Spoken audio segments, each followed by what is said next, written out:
സുഹൃത്തുക്കളെ, എല്ലാവർക്കും എന്റെ യൂട്യൂബ് ചാനലിലേക്ക് സ്വാഗതം. നിങ്ങൾ എന്റെ ചാനൽ ആദ്യമായാണ് കാണുന്നതെങ്കിൽ ചാനൽ സബ്സ്ക്രൈബ് ചെയ്യൂ. തുടർന്നുള്ള വീഡിയോസ് കാണുന്നതിനായി ബെൽ ഐക്കൺ പ്രസ് ചെയ്യൂ. ദയവായി വീഡിയോ മുഴുവനായി കാണാൻ ശ്രമിക്കുക. ഇന്ന് നമ്മൾ വയനാടൻ ചുരത്തിന്റെ ചരിത്രത്തിലെ ഒരു നായകനെ കുറിച്ചാണ് സംസാരിക്കാൻ പോകുന്നത്, കരിന്തണ്ടൻ. വയനാട്ടിൽ പോകാത്തവരായി ആരും കാണില്ല. പക്ഷേ ഈ ചുരം നമുക്ക് സഞ്ചാരത്തിനായി തുറന്നു തന്ന ഒരു ആദിവാസി യുവാവിന്റെ കഥ എത്ര പേർക്കറിയാം? ആ കഥയാണ് കരിന്തണ്ടന്റേത്. വയനാടൻ ചുരത്തിലൂടെ ഒരു പാത നിർമ്മിക്കാൻ ബ്രിട്ടീഷുകാർ ശ്രമിച്ചിരുന്നു.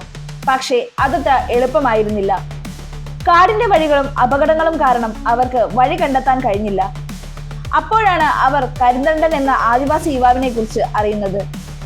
വനത്തെക്കുറിച്ച് ആഴത്തിൽ അറിവുണ്ടായിരുന്ന ആളായിരുന്നു കരിന്തണ്ടൻ. താൻ ഗോത്രവർഗക്കാരനായതുകൊണ്ട് കാടിന്റെ ഓരോ കോണും അറിയാമായിരുന്നു.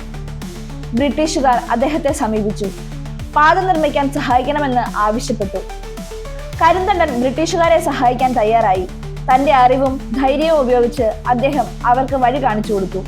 അങ്ങനെ ചുരം വഴി എളുപ്പത്തിൽ വയനാട്ടിലേക്ക് എത്താൻ അവർക്ക് കഴിഞ്ഞു. എന്നാൽ ചരിത്രത്തിന്റെ കറുത്ത അധ്യായം ഇവിടെ തുടങ്ങുന്നു. വഴി കണ്ടുപിടിച്ചതിന്റെ മുഴുവൻ ബഹുമതിയും കരിന്തണ്ടന് ലഭിക്കരുതെന്ന് ബ്രിട്ടീഷുകാർ തീരുമാനിച്ചു. അതിനാൽ അവർ അദ്ദേഹത്തെ ചതിച്ചു കൊലപ്പെടുത്തി.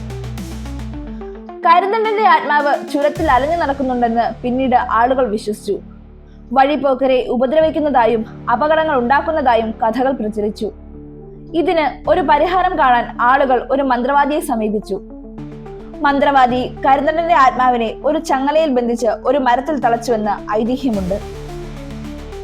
വയനാട്ടിൽ പോകുമ്പോൾ ലക്കിടിയിൽ കാണുന്ന ചങ്ങലമരം ഈ കഥയുമായി ബന്ധപ്പെട്ടതാണെന്ന് വിശ്വസിക്കപ്പെടുന്നു.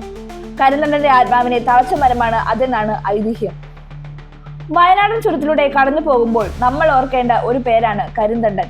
അദ്ദേഹത്തിന്റെ ധീരതയും ചതിയുടെ കഥയും ഇന്നും നമ്മളെ ഓർമ്മിപ്പിക്കുന്നു. നിങ്ങളുടെ അഭിപ്രായങ്ങൾ കമന്റ് ബോക്സിൽ അറിയിക്കാൻ മറക്കരുത്. കൂടുതൽ ചരിത്ര കഥകൾക്കായി ഈ ചാനൽ സബ്സ്ക്രൈബ് ചെയ്യുക. നന്ദി.